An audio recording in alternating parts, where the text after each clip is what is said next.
And the last presentation is titled Final Account, Third Reich Testimonies, an archival and production project. Final Account is a documentary film directed and produced by Luke Holland. The film is based on the testimonies of last living participants in the Third Reich war crimes. During the production process of the film, Holland and his associates conducted hundreds of interviews, which were compiled into an archive collection. The archive contains interviews with men and women in several countries about their memories of and involvement in the so-called Third Reich, the Holocaust, and the Second World War. Claude Mussou, the head of thèque, tells us more about the interviews and the archive collection and the production process of the documentary film. Hello to you all, and thank you for listening.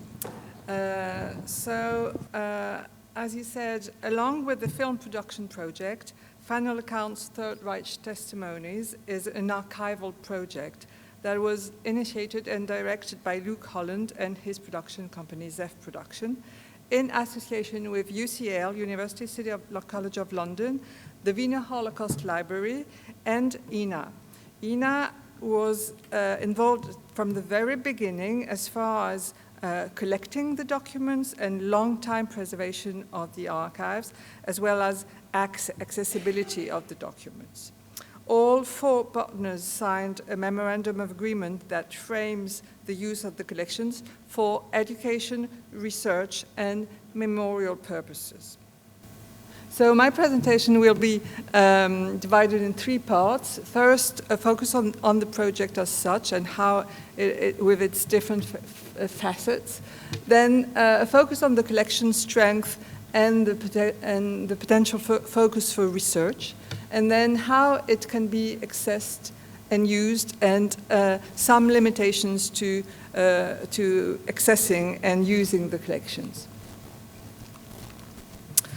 So, Final Account, as I said, was first a long feature documentary film that was directed and produced by Luke Holland, and it is based on the last testimonies of living participants in the Third Reich war crimes.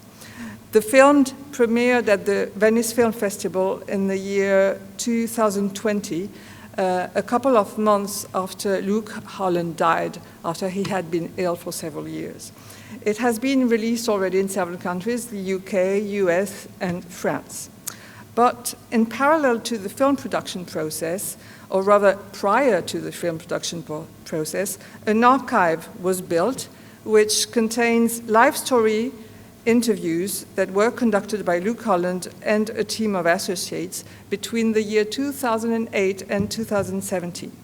They traveled to several countries, including Germany, Austria, France, the Netherlands, Belgium, Paraguay, Argentina, Romania, Spain, and Ukraine, to track and interview a cohort of 295 men and women who were born between 1905 and 1934, and who had occupied a range of positions on a wide spectrum of responsibilities during that period. The amounts, the whole of the collection amounts to around 500 hours of mostly video interviews, mainly in German, but some few in French, Dutch, or English. The intention being to revive the interviewees' memories of an involvement in Nazi Germany, the Holocaust, and the Second World War. So, as I said, Luke Holland passed away on June 10th, 2020. And prior to his last documentary, Final Account, he had directed several other documentaries, including two films entitled I Was a Slave Laborer in 1999 and Good Morning, Mr. Hitler in 1993. I was a slave laborer, over a 3-year period of time. Luke Holland documented the activities of Rudy Kennedy, who was a survivor of the Buna-Monowitz extermination camp in Poland, and this man was involved in seeking an individual apology from the German government, along with financial compensation for the slaved and forced labor he and others were required to perform for the German industry during World War II. In Good Morning, Mr. Hitler, from a 1939 found video archive footage, he tells the story of a weekend in Munich in July 1939, 6 weeks before the outbreak of World War II, when Adolf Hitler and the entire Nazi leadership celebrated their version of German history and culture on the occasion of the 2000th anniversary of German country. So obviously, Luke Holland had a thorough interest in that period of history, which is why he engaged in what can be both envisioned as an oral history project, but also as a nego history project. Actually, his mother was a Jewish refugee from Vienna, which he learned rather late. And his maternal grandparents were taken on to the Lublin ghetto in occupied Poland. But Luke Holland actually spent his childhood in a Christian-speaking community in Paraguay, not knowing that his grandparents had died in the early years of the Nazi regime. So it is partly because his mother kept silent that he started on this major oral history collection that he created between the year 2008 and 2017. So as I said, it comprises 295 filmed interviews, around 500 hours, with 150 elderly men and 124 elderly women. The collection's individual and group interviews allow an insight into recollections of everyday life in Nazi Germany and Austria, and especially post-war reflections on responsibility, complicity, and justice of ordinary people who were implicated in or on the periphery of war and genocide. On the whole, these men and women do not represent the type of ordinary perpetrators that have been intensely studied in the perpetrators' research over the last 20 years. Those who were actively and evidently involved because they had been investigations and trials after the war. Those people who have been interviewed by Luke Holland fall into a much more contentious gray area of wider complicity and perpetration, which has not been very much investigated by researchers. Oral histories or recording interviews accounts of their own lives are a very specific type of self-representation or ego documents. Whereas oral testimonies of Holocaust survivors, which number in the tens of thousands and are accessible through major research institutions like the Shoah Foundations at USC or the Yale Fortunoff Archive or the Shoah Foundation in Paris, those have received very much scholarly attention in the past decades, which led to very sophisticated research. Ego documents from the side of the perpetrators, like letters, diaries, memoirs, they also play an important part in Holocaust research, Holocaust studies, seeking to explain motivations, mentalities, attitudes, and actions of Nazi perpetrators or collaborators. But this picture is very different from oral history sources that relate to the perpetrator side. So they're usually conducted as part of isolated, small-scale academic research projects.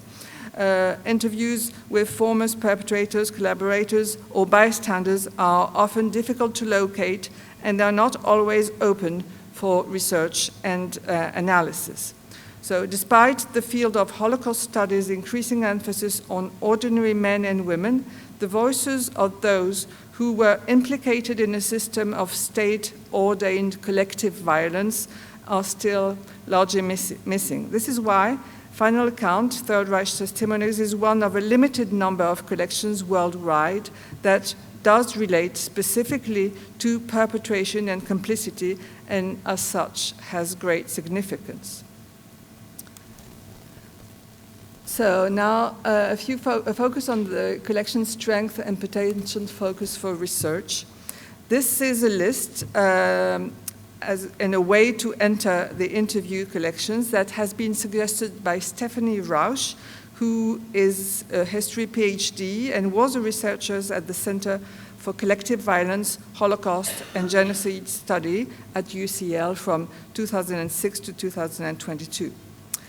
So of course, the collection is particularly rich in detailed description and evaluation of membership in National Socialist youth organizations. It includes details of how and why people joined and why some did not, opportunities arising from the membership, the conflicts with the parents, the potential education and pre-military training. Also, the major of interviewees were still children or teenagers in the 1930s. So the interviews include in-depth conversation about education in Germany before and after 1933, and after 1938 in Austria, including the influence of teachers who were members of the National Socialist Party. Of course, the collection includes testimonies in which interviewed people critically reflect on their complicity in the Third Reich, inasmuch as others do reject responsibility and maintain pride in their membership in the Wehrmacht or the SS. The interviews also include detailed accounts of Reich labor service, conscription, military training, and dozens of interviews contain references on war crimes, atrocities, and other acts of violence towards civilians and in occupied territories, towards Jews, etc. There's a focus on women as well, with a further highlight on the collection is the diversity of backgrounds and occupations of the women who were interviewed, ranging from homemakers and domestic workers to students, civil servants, and secretaries in non-military or military National Socialist organizations. Among them is the SS family's nanny, for instance, the Goebbels family cook, and home economist, and the daughter or the convicted war criminal. More than 30 interviewees engaged in historical revisionism, claiming, for instance, that the Allies committed atrocities just as bad as Nazis, or that a number of Jews killed in the Holocaust is much lower than 6 million. And most of them are in outright denial. Of course, there are many interviews that were led, as I said, in Austria, in Paraguay, and Argentina, because Luke Holland was raised there, and in several countries such as France, Netherlands, Belgium, Slovakia, and Ukraine about collaborations and the involvement of people in Nazi-occupied territories. So you see, this collection is very rich, and as I said, there is this very strict framework to access it, obviously because the entire collection is protected by copyright, the Luke Holland copyright, but also the personal rights of the people who were interviewed. Some of them have given agreement, so they are featured in the feature film, but most of the interviewees or not, and so access is actually limited on site, and this is why we have INA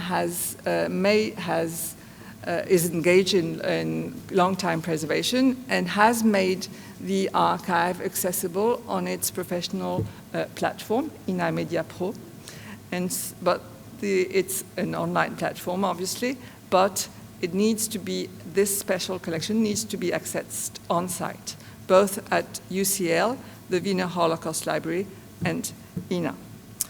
Access to the collection is really restricted to research usage, it's controlled, and it's conditional to the signature of the user declaration. And a few interviews, around 10, are not yet accessible because there's a needed delay before they are made accessible to the public. So I will show you now two clips. One actually is this one is a preview from the Final Account feature film. It's on YouTube, so there might be some advertising before. And the second one is a clip that we made at INA to present the collection. It's in French. It's not subtitles, but most of the things that are said in that clip I have told you before. But you'll see there are also a few interviewees, so I'll let you watch them. Do I play this? No.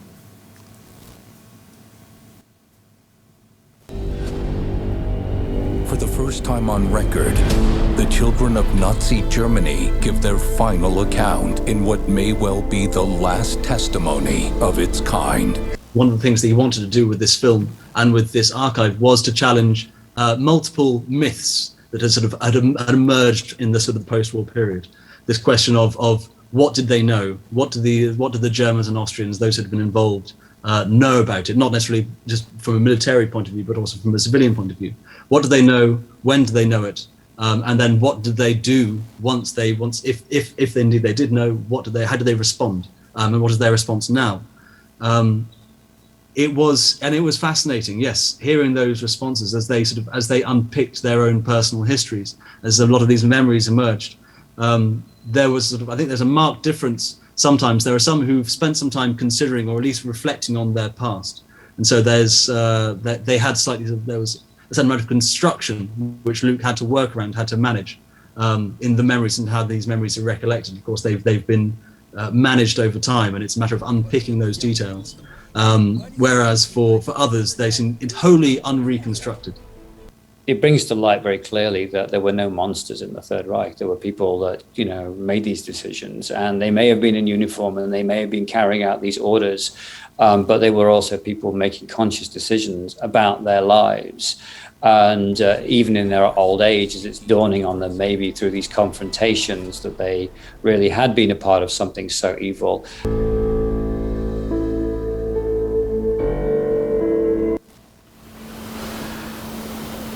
We need acts of memory. Acts of memory.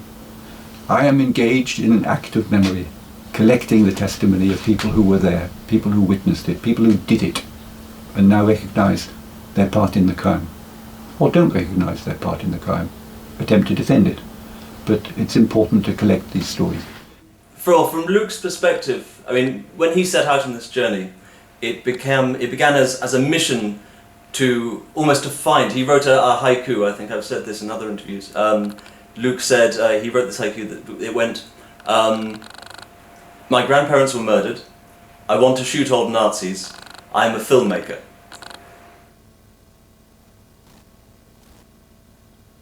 De 2008 à 2017, Luke Holland a collecté à travers l'Europe et jusqu'en Amérique latine des témoignages sur le Troisième Reich, la Seconde Guerre mondiale et l'Holocauste, interrogeant la vaste zone grise des complicités et des responsabilités dans les crimes nazis. Luke Holland, qui est décédé en 2020, a consacré plus de 10 années de sa vie à ce projet d'envergure internationale. Auprès des 274 hommes et femmes qu'il interviewe, il se présente comme un chasseur de mémoire, un Erinnerungsjäger. Dans les interviews, il donne la parole à ceux qui ont partagé avec enthousiasme les idées propagées par les nazis. Des citoyens ordinaires qui, à des degrés divers, ont été des rouages de la machine de mort. Enfants et jeunes adultes à l'époque du Troisième Reich, les témoins se racontent avant, pendant et après la Seconde Guerre mondiale. Ils sont issus de tout milieu, de toute profession. Parmi eux, des membres des SS et des soldats de la Wehrmacht. Sur un total de 295 interviews, une vingtaine sont en français, quelques autres en néerlandais, en anglais et en espagnol. Le regard rétrospectif des témoins sur la période et sur leur propre implication oscille entre la justification et le déni, ou la reconnaissance des crimes et leur condamnation. C'est un projet à visée scientifique, éducative et mémorielle. So the first purpose is probably the easiest. It was created for research. So in there, Luke had in mind two purposes. One was academic research into Nazi Germany, its aftermath, the Holocaust, how we think about perpetration and complicity. But he was also thinking about family research. The second purpose, education. The third purpose, memory, I think is probably the most vague one of the three. Where I think it might be controversial for some to think that the voices of those who were involved in persecution could become part of memorialization. But it was an important pillar as far as Luke was concerned, that to learn about what happened and how we can learn from it should include voices from the whole spectrum. La quête patrimoniale de Luke Holland s'articule autour de deux axes. Constituer une collection de témoignages, réaliser un film documentaire sur la base de ces témoignages. Le documentaire Final Account a été projeté en avant-première à la Mostra de Venise et aux États-Unis en 2020. Le documentaire est sorti en France sous le titre « Le dernier témoignage ». En France, la collection est accessible pour la recherche à l'INATEC et dans les délégations régionales, via l'outil de consultation Hyperbase. Pour les partenaires britanniques, l'UCL et la Wiener Holocaust Library, un espace dédié INA Pro a été développé par l'INA. La collection de témoignages recueillis par Luke Holland résonne aussi au présent et nous engage à réfléchir à notre place dans le monde complexe d'aujourd'hui, à notre responsabilité en tant que citoyens. Habt ihr die Genfer Konvention und so kennengelernt damals? Mhm. Sie waren schon damals darüber informiert? Ja. Ja. Und dieser Leutnant, stelle ich mir vor, auch. Ist das richtig? Ja, ja. Ja. Die Frage also nochmal, warum hat er keinen Report geschrieben? Ja, das weiß ich gar nicht, kann ich nicht sagen. Ja. Vielleicht wollte man ja auch gar keinen haben. Was meinen Sie damit? Naja, was nicht bei den Akten ist, ist nicht da, ne? No, das habe ich nicht mitgekriegt. Ich sage, was nicht bei den Akten liegt, das ist eben einfach nicht da. I don't know if any of you speak German, but in this excerpt here, the man is interviewed because he was part of a mass massacre as a German soldier in Ukraine. Many people were shot, and he was there. He tells the story of this event to Luke Holland, but then Luke Holland asks him, is there any written documents, report? Did you yourself write a report on that event? And he says, no, nobody did. And then he concludes in saying, well, if it's not written, if there's no memory of it, maybe it did not exist. So I guess this gives us thought for envisioning the present and what is happening right now.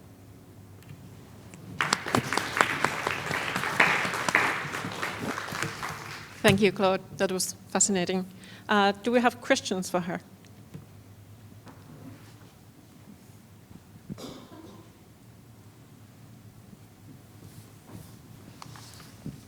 Thank you, Claude. Indeed, that was fascinating and so relevant. And the last point that you made about the current situation, so it made me thinking that okay, I fully understand the limitations coming with copyright, etc., and I see the strength that you put in the access for research. But I was wondering whether there would be still a possible path for education, because there is so much power in this material. And again, coming back to the point on relevance, and from what I heard, like one of the researchers, she said that that was also one of the ambitions of the project. So the three kind of pillars: research, education, and memory.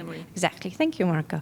Yeah. So the question would be: is there a path for the educational strand to really have these collections shown to the youngsters, to make them understand, and then also, of course, to make connections with what is happening now? Thank you. Okay, so there is probably a path, but all this needs negotiations with Luke Holland's widow. She has the right to the collection. There is a great concern of how the archive might be used, because it can be a platform for denial, revisionism, and so this is why there needs to be a filter of who is going to use it, why, and how. But I guess any requirements for access would go through Luke Holland's widow, but access to the platform as such, the platform that INA has developed, INA Media Pro, and this special dedicated space for the collection can be accessed anywhere with a login and password.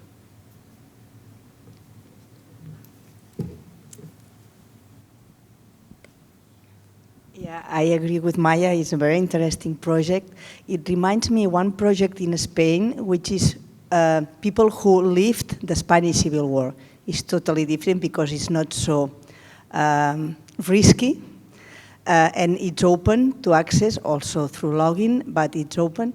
And I would like to know from the archivist's point of view, the description you made, is it transcribed, and which are the access points that you have to that database? Okay. So regarding access and indexing the documents, this was run in parallel with the UCL and Stephanie Rush, whom you saw there.